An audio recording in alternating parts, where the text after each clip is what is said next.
کیوں وقت نہیں نکالتے؟ اب آئیے آپ سے پوچھوں، امام تو سجدے کی، امام تو اللہ اکبر شہادت کے وقت بھی سجدہ کرتے ہیں، کتنا دردناک وقت ہوگا اللہ اللہ جب انسان کا ایکسیڈنٹ ہوتا ہے اور وہ موت کو قریب دیکھتا ہے تو انسان اپنی جان کی فکر کرتا ہے، مگر قربان میرے امام شہید کربلا نے جب آخری وقت آیا تو بھی اپنے سر کو سجدے میں رکھا اور سر سجدے میں رکھ کر کے بتا دیا اوروں کو جان سے محبت ہے لیکن علی کے بیٹے کو اپنی جان سے زیادہ سجدے سے محبت ہے۔ آپ بتائیں تو صحیح۔ اور اسی نماز سے ہم دور ہیں، عاشور میں بھی نماز دور کرتے، عاشور میں بھی نماز سے دور رہتے ہیں۔ آئیے اب اس اپنی گفتگو کو اینڈ کی طرف لے جاتے ہوئے آپ سے پوچھوں، اگر قیامت کے دن، توجہ کرنا ان جملوں پر، اگر قیامت کے دن فہرست بنی زانیوں کی کہ زانی ایک ساتھ کھڑے رہیں، توجہ آپ، زانیوں کی فہرست بنی کہ زانی ایک ساتھ کھڑے رہیں گے، تو جس گروپ میں یزید ہوگا اسی گروپ میں زنا کرنے والے بھی تو ہوں گے نا۔ دنیا کے اندر بڑی بڑی باتیں ہانکنا آسان ہے، محشر آپ کی مرضی اور میری مرضی سے نہیں ہوگا۔ محشر کو محشر کہتے اس لیے ہیں کہ وہاں بڑے بڑے مقربین بھی نفسی نفسی کہیں گے۔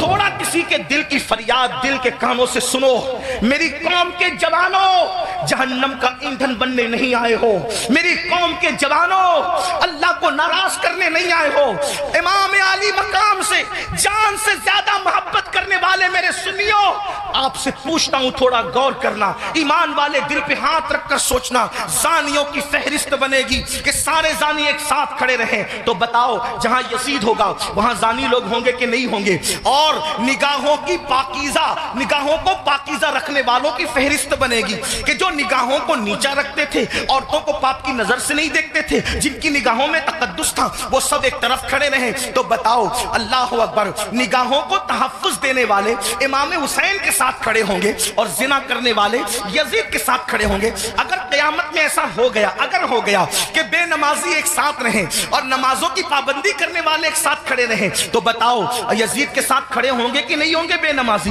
اور جو نمازوں کو تحفظ دیتے تھے وہ اس شہید کے ساتھ کھڑے ہوں گے کہ نہیں ہوں گے جس نے سر کو سجدے میں قربان کیا ہے، سر سجدے میں قربان کیا ہے؟ اللہ اللہ کسی نے کہا تھا ہو سکے تو لائیے دونوں جہاں میزان میں نے ایک سجدہ زمین کربلا سے لے لیا۔ اللہ اکبر۔ بتاؤ مسلمانوں، تو پتہ چلا یہ نظریات کی جنگ ہے، یہ نظریات کی جنگ ہے۔ اب سے پوچھوں، جنگ میں جب انسان جاتا ہے، جنگ میں جب انسان جاتا ہے فوج لے کر جاتا ہے، بہن لے کر نہیں جاتا۔ جنگ میں انسان جاتا ہے فوج لے کر جاتا ہے، بیبیاں لے کر نہیں جاتا۔ جنگ میں انسان جاتا ہے اللہ اکبر فوج لے کر جاتا ہے، سوتیلے بھائی لے کر نہیں جاتا۔ جنگ میں انسان جاتا ہے 6 مہینے کا بچہ لے کر نہیں جاتا۔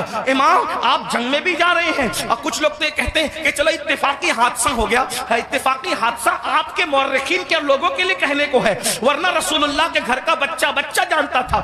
آقا نے اتنی تفصیل سے کربلا بیان کی تھی۔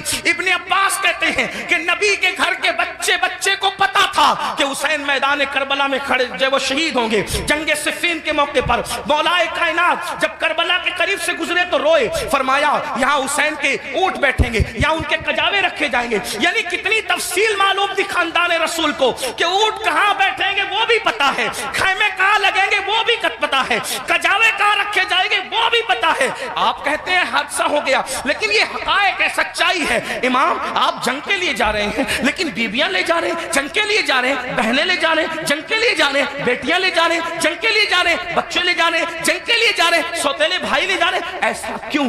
امام گویا کے بتائیں گے یہ تلواروں کے ٹکرانے کی جنگ نہیں بلکہ یہ کردار کی جنگ ہے، یہ نظریات کی جنگ ہے۔ ایک طرف یزید سوتیلی ماں کو پاپ کی نظر سے دیکھ رہا ہے، تو ہم میدان میں بتائیں گے کہ سوتیلے رشتے کا تقدس کیا ہے۔ آپ دیکھیں پوری دنیا کے اندر سوتیلا رشتہ ہمیشہ مشکوک رہا ہے۔ آپ توجہ کریں، سوتیلا رشتہ ہمیشہ مشکوک رہا ہے۔ آپ نہیں دیکھتے سوتیلے رشتے کا مطلب قرآن کی تفاسیر اٹھا کر کے دیکھیں، ابن عباس سے لے کر صاحب نعیمی تک سوتیلے رشتے کا مطلب کیا؟ حضرت یعقوب علیہ السلام کی بیوی جو حضرت یوسف علیہ السلام کی سوتیلی ماں ہے، اللہ اکبر، وہ اپنے بیٹوں کو بتا رہی ہے اللہ اکبر کہ تمہارے سوتیلے بھائی نے یہ خواب دیکھا ہے۔ اسی طرح ہے نا سوتیلے بھائی ہاتھ کا پانی چھین کر کے زمین پہ ڈال رہے ہیں، سوتیلے بھائی ہاتھ کی روٹی چھین کر کے کتے کو ڈال رہے ہیں، سوتیلے بھائی مار پیٹ کر کے کنویں میں پھینک رہے ہیں. یہی تو سوتیلا رشتہ لوگ جانتے ہیں. مگر قربان جائیں امام علی مقام سوتیلے بھائیوں کو کربلا میں لے جا کر